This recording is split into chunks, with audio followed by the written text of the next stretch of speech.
ঈদের আর মাত্র 2-3টা দিন বাকি আছে। একটা বন্ধু নিয়ে দাওয়াত দিছে, শালার বন্ধুরা এইরকম যে কিপটা হইছে, আজকে যে এগোরে আমি কিভাবে দাওয়াত লইমু আমার মাথা তো কাজ করতেছে না।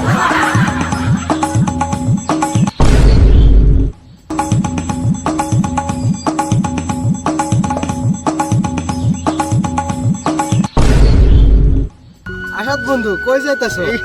ঈদের তো আর 2-4টা দিন বাকি আছে, এই সময়ের মধ্যে তুই আবার কই যাইতাছ? ঘরে তো কাজ কাম করা লাগে। আমি অল্প যাইতাছি বোনের বাড়ি দাওয়াত দিতে। ও, বোনের বাড়িতে দাওয়াত দিতে যাইতাছ? ওই বোনের বাড়ি 10 কিলোমিটার দূরে, আর তোর আর আমার বাড়ি হয়েছে 1 কিলোমিটারও দূরে না। আর তুই আমারে আগে দাওয়াত না দিয়া ওই বোনের বাড়িতে দাওয়াত দিতে যাইতাছ 10 কিলোমিটার দূরে। আর তোর আর আমার মধ্যে তো ডেইলি রেগুলার দেহা সাক্ষাৎ হইতাছে, তার মধ্যে তুই আমারে দাওয়াত দিতাছস না, তার মানে কি? তুই আমার আগে ক, তুই দাওয়াত দিবি না না এইটা কো। আরে বন্ধু, তোরে আমি কুরবানি ঈদে দাওয়াত দেবো। এই ঈদে তো বহুত মেহমান আসবো ঘরে। কি বলি তুই? তুই আমার দাওয়াত দিবি না? কুরবানি ঈদে দাওয়াত দিবি, এই ঈদে দিবি না? ওইটা হইব নাকি? তুই আমার বন্ধু হয়ে দাওয়াত দিবি না? তুই বন্ধু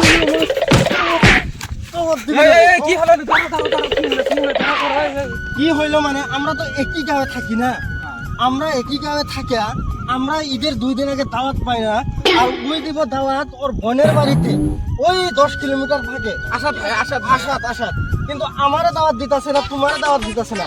এটা একটা যুক্তি কথা হইলো নাকি? কত দিন আমি কি আর ওরে এমনি মারছি? দাওয়াত দেয় না, আমি কিন্তু ওরে একদম শেষ করে ফেলবো।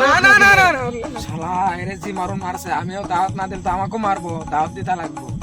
রশিদুল ভাই, এবার এটা আপনার দাওয়াত থাকলো, আপনার পরিয়ালে থাকলো, আপনার 14 গোষ্ঠীর দাওয়াত থাকলে ইনশাআল্লাহ আমার বাড়িতে আসবেন ঈদের দিন। দেখলি আশা, দাওয়াত কিভাবে দিতে হয়?